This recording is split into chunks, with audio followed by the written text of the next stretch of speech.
those of you who don't understand the question, she's talking about Ashwatthama.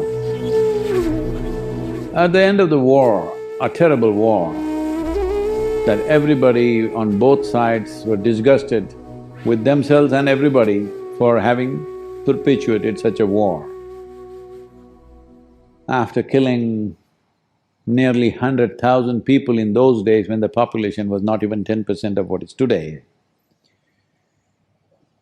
Ashwatthama didn't stop there. Out of his anger, he went out and killed children who were sleeping. Children were sleeping and he went and slit all their throats as revenge for what he felt was unfair. Maybe unfair, but this is what he did. So Krishna did not curse him with death. He said, I curse you with immortality. You must be with this guilt for always.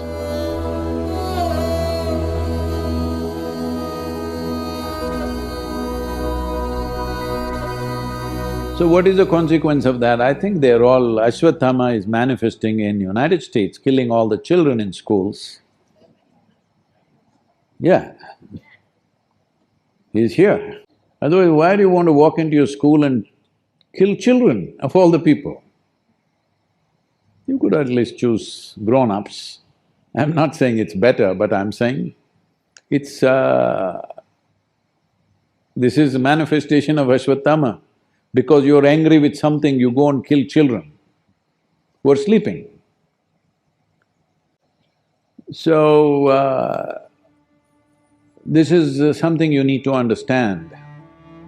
Because the moment you have little money and comfort, you want to live forever. But that's the worst thing that can ever happen to you, that you cannot die. Hello? I want you to just imagine, you're sitting here after 1,000,000 years, I'm gone, everybody's gone, but you're still sitting here. It's the worst thing, isn't it? You also die in time. Maybe you want to die after me, I agree, but you also die one day is a good thing. You cannot die, it's a terrible thing, isn't it? So he cursed him with the most terrible thing. He said, you must always live this guilt. So you need to understand when Krishna speaks even about himself, when he says me, he's not talking about him as a person, he's talking about him as a quality, him as a consciousness. So when he cursed Ashwatthama also, he means the same thing. It's not that that guy is going to live forever. Says, those who do this kind of an act out of something that you're angry about, resentful about, you go on children who are sleeping, you go and kill children who are sleeping. Such people must suffer always, because there are many things among human beings. When a war happens, you kill. It should not happen, he tried everything possible to see that it doesn't happen. Once it happened, he said, better fight. You can't go to the battlefield and say, I won't fight. You should not go to battlefield. Once you go there, you got to fight. So he said, fight. They fought, everybody killed each other, so many people died. Great heroes fell, good people died, bad people died, all kinds of people died. When it's over, you go and kill children. Such a man should suffer for always, that is the curse. Because there are some things which are not good, but you still do because you're caught in situations. This is after the situation is over, because you've lost. If you had won the war, you wouldn't have done it. Because you lost the war and you're full of resentment, you go and kill the children. That's not… that you must suffer for always. The immortality is not for the man, but for the suffering that it causes within you. You may do it, you may take another life, but you go through enormous amount of suffering. That must continue for you always, that's what he's saying. Because this is the nature of life. There are many things we can do, but if you unscrew certain things, then important things will collapse. That's what he's trying to say. See, all of us have fought the battle, we've killed, we've done many things, we've cheated each other a little bit, done all kinds of things. But still, it's a man's world. When the war is over, you step back, somebody won, somebody lost. Step back from that because it's over. No, now I go in the night and kill the children, your children who are sleeping. They were not protected because nobody imagined somebody will come and kill children in their sleep. Otherwise, they would have put soldiers around. They did not put because they thought, who will kill the children? War is over. So, if you become overly resentful, overly suspicious, you will end up doing such things. This happened.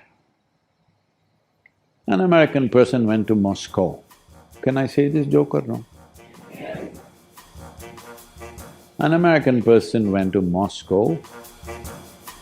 Because you watch so many Hollywood movies, Moscow means when you get off the airport, KGB will be following you right, left, center, everywhere agents standing and glaring at you, you know, because your whole psyche is from the Hollywood. Somebody is reading a newspaper and he looks up at you. Everything is suspicious. The taxi driver is an agent, everybody is an agent. So with this psyche, he went to Moscow, landed and being suspicious of everything, then he went to his hotel room, then he looked all around, maybe it's all bugged, you know. So he opened like usually what James Bond does, he opened the microphone of the phone, pulled out everything, then here, there, everywhere he searched the light bulbs, this, that, fire alarms, everything he checked for bugs and everything. When he found nothing, he thought somewhere it must be there. And then he crawled under the bed. There he saw a big metal plate, screwed with 8 screws. Ah, this is it, I got it. And he pulled out his Swiss Army knife. He just with great difficulty, he unscrewed this. It took some time. He unscrewed all this and took the metal plate and threw it out of the window.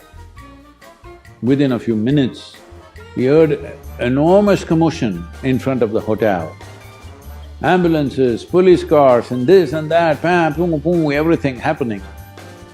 He went down to see what a huge number of cars and ambulances, everything. Then he picked up the phone and called the reception. What's happening in the hotel? Is there a fire? Is there something? Is there a bomb? He said, no, on the 4th floor the chandelier crashed. People were having dinner and it crashed on them.